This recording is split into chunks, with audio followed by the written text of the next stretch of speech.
പിതാവായ ദൈവത്തിൻ്റെയും കർത്താവായ യേശുക്രിസ്തുവിൻ്റെയും കൃപയും സമാധാനവും നമ്മെല്ലാവരുടെയും ഉണ്ടായിരിക്കട്ടെ. നമ്മൾ കഴിഞ്ഞ വീഡിയോയുടെ ബാക്കിയായിട്ട് യോസെഫ് പൊത്തിപ്പേർ എന്ന സൈന്യ നായകൻ്റെ വീട്ടിൽ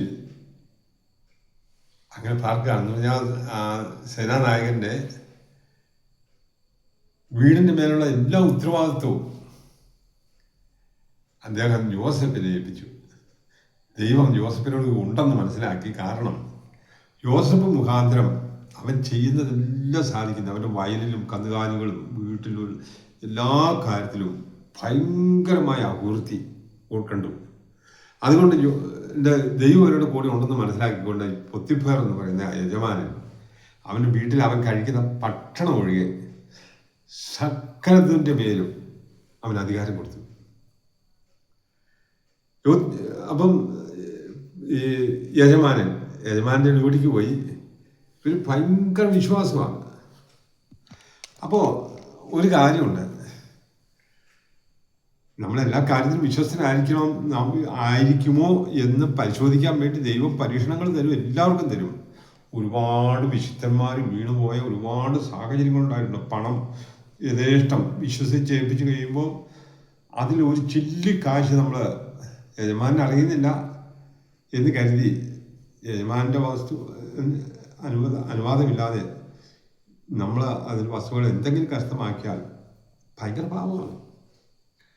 ദൈവത്തോട് വിശ്വസ്ത നഷ്ടപ്പെടും, ദൈവം പിന്നെ കൂടെ ഉണ്ടായിരിക്കില്ല. അതുപോലെ വേറൊരു സംഭവം, യജമാൻ്റെ ഭാര്യയ്ക്ക് യോസെഫിനോട് ഭയങ്കര താല്പര്യം തോന്നി. അവൻ കോമളനാണ്, സുന്ദരനാണ്, നല്ല യുവാവാണ്. 17-18 വയസ്സ് പ്രായമുള്ള നല്ല ചെറുപ്പക്കാരൻ, സൽസ്വഭാവി, നല്ല കഴിവും സാമർഥ്യമൊക്കെ ഉണ്ട്, വിശ്വസ്തനാണ്, ഓരോരുത്തരും സംശയിക്കുകയില്ല, വീടിനകത്തും പുറത്തുള്ള എല്ലാ കാര്യങ്ങളും നന്നായി നോക്കി നടത്തുന്നതിനാണല്ലോ. തെറ്റ് പറ്റരുത്. തെറ്റ് പറ്റിയാൽ പിന്നെ യോസെഫിന് ദൈവം കൂടെ ഉണ്ടാകുകയില്ല, നശിച്ചു പോകും. ഒരുപാട് ഭക്തന്മാർ ഇതുപോലെ നശിച്ചു പോയിട്ടുണ്ട്.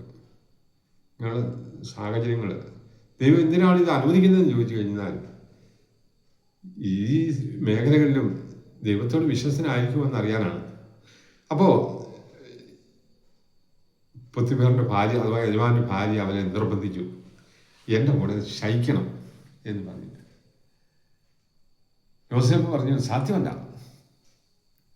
എൻ്റെ യജമാൻ്റെ ഭാര്യയായ നിന്നെ ഒഴികെ സകലത് എന്നെ ഏൽപ്പിച്ചിരിക്കുകയാണ്. ഞാൻ ദൈവത്തിനെതിരെ പാപം ചെയ്യല, എൻ്റെ യജമാനെ ഞാൻ വഞ്ചിക്കല. അത് കാരണം ഈ ഒരു കാര്യത്തിന് എന്നെ നിർബന്ധിക്കരുതെന്ന് പറയും. പക്ഷേ അവൾ വിടുവോ? കാരണം ഈ പാപം ചെയ്യാനുള്ള നല്ല സാഹചര്യവും ആണ് ആ ഭവനത്തിലുള്ളത്. അങ്ങനെ ഇരിക്കുമ്പോൾ അവൾ ഒരുപാട് നിർബന്ധിച്ചു. എത്ര നിർബന്ധിച്ചിട്ടും യോസെഫ് അതിന് വഴങ്ങുവോ അവിടെ അടുത്തിരിക്കുകയോ ചെയ്തില്ല. ഇവർക്ക് സങ്കടം സഹിക്കാൻ മേലാതെ ഒരു ദിവസം വീട്ടുകാര്യങ്ങൾ നോക്കാൻ വേണ്ടി വീടിനകത്ത് യോസെഫ് വന്നപ്പോൾ അവൻ്റെ വസ്ത്രത്തിൽ കീർപ്പിടിച്ചു.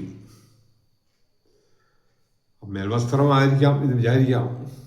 വസ്ത്രം ഇട്ടിട്ട് അവൻ ഓടിപ്പോയി. ഇവൾ ബലമായി പിടിച്ചിരിക്കുകയല്ലേ, ഓടിപ്പോയി. കാരണം അവൻ തെറ്റ് ചെയ്യാൻ തയ്യാറായില്ല.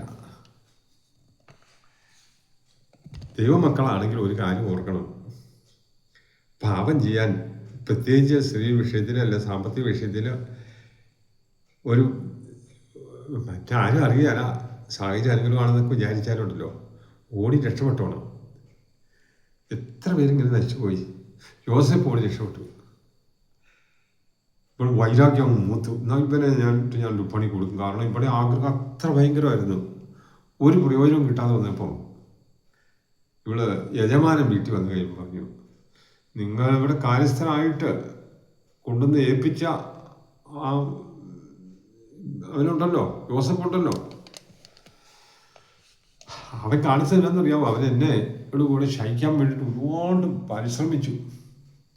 ഞാൻ സമ്മതിക്കാതെ അവനെ തടഞ്ഞു. ഇവൻ്റെ വസ്ത്രം ഇട്ടിട്ട് അവൻ ഓടി രക്ഷപ്പെട്ടത് കണ്ടോ എന്ന് പറഞ്ഞു. പൊത്തിഫർ ഒരു കാര്യം ചെയ്തു.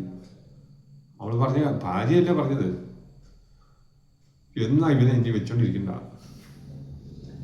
ഇത്ര ക്രൂരത ചെയ്തില്ല, ചെയ്യാനായിട്ട് ഞാൻ സമ്മതിച്ചില്ലെന്നാണ് അവൾ പറഞ്ഞത്. യോസഫിനെ പിടിച്ച് കാരാഗ്രഹത്തിലാക്കി. 13 വർഷം ഒരു തെറ്റും ചെയ്യാത്തവനെ പിടിച്ച് കാരാഗ്രഹത്തിലാക്കി. ദൈവം ലോകത്തിൽ വലിയ കാര്യങ്ങൾക്ക് ഉപയോഗിക്കാനിരിക്കുന്നവർക്ക് ജീവിതത്തിൽ വലിയ ശോധനകളൊക്കെ ദൈവം കൊടുക്കും. കാരണം ഞാനൊരു തെറ്റും ചെയ്തിട്ടില്ല, അതുകൊണ്ട് എനിക്കൊരു ദോഷവും വരരുതെന്ന് ആരും വിചാരിച്ചുകൊണ്ടിരിക്കരുത്. ദൈവം ഉപയോഗിക്കാതിരിക്കുന്നവർക്ക് വേണ്ടിയിട്ട് ദൈവം കഠിനമായ ശോധനകൾ കൊടുക്കും. കാരണം ശോധന ചെയ്യാതെ ദൈവം ആരെയും ദൈവത്തിൻ്റെ കാര്യത്തിൽ വിശ്വസ്തനായിട്ട് ഏൽപ്പിക്കില്ല. കാരണം ശോധന ചെയ്യണം. അങ്ങനെ യോസഫ് കാരാഗ്രഹത്തിലായിരുന്നു. യോസഫിനോട് ദൈവം ഉണ്ടായിരുന്നു, അവിടെ ഉണ്ടായിരുന്നു. യോസഫ് സഹ തടവുകാർക്ക് സ്വപ്നങ്ങൾ ദർശനങ്ങളായി കിട്ടുമല്ലോ, അതൊക്കെ അവർക്ക് വ്യാഖ്യാനിച്ചു കൊടുത്തു. ഏത് കഷ്ടതയിലായിരിക്കുമ്പോഴും ദൈവം കൂടെ ഉണ്ടെങ്കിൽ ഒന്നും പേടിയണ്ട. അവർക്ക് വ്യാഖ്യാനിച്ചു കൊടുത്ത കാര്യങ്ങളെല്ലാം അപ്പഴ് കറക്റ്റായിരുന്നു. അത് മാത്രമല്ല, ജോസഫിൻ്റെ വിശ്വസ്തത കണ്ട് അവനിൽ ദൈവമുണ്ടെന്ന് മനസ്സിലാക്കി, അവൻ്റെ സ്വഭാവഗുണവും കഴിവുകളൊക്കെ മനസ്സിലാക്കി കാരാഗ്രഹത്തിൻ്റെ പ്രമാണി കാരാഗ്രഹത്തിൻ്റെ മേലുള്ള എല്ലാ ഉത്തരവാദിത്തങ്ങളും യോസഫിനെ ഏൽപ്പിച്ചു. എങ്കിലും ജോസഫ് കാരാഗ്രഹത്തിലാണല്ലോ. അങ്ങനെ ഇരിക്കെ വീണ്ടും ജോസഫിന് ഈ സ്വപ്നമൊക്കെ വ്യാഖ്യാനിച്ചു കൊടുത്തു. രാജാവിന്, ഫറവോ എന്ന രാജാവ് സ്വപ്നം കാണാനിടയായി. ഇത് ആരാണ് വ്യാഖ്യാനിച്ചു തരുന്നതെന്ന് അന്വേഷിച്ചിട്ട് അത് ആർക്കും വ്യാഖ്യാനിക്കാൻ കഴിയാത്ത വിധത്തിലുള്ള സ്വപ്നമാണ് ഈ രാജാവ് ഫറവോൻ കണ്ടത്. തുടർന്ന് ഈ വിഷയം ജോസഫിൻ്റെ അടുത്ത് വരികയാണ്. ബാക്കി ഭാഗം നമുക്ക് നാളെ കേൾക്കാം. തീർച്ചയായിട്ടും നിങ്ങൾ കേൾക്കണം.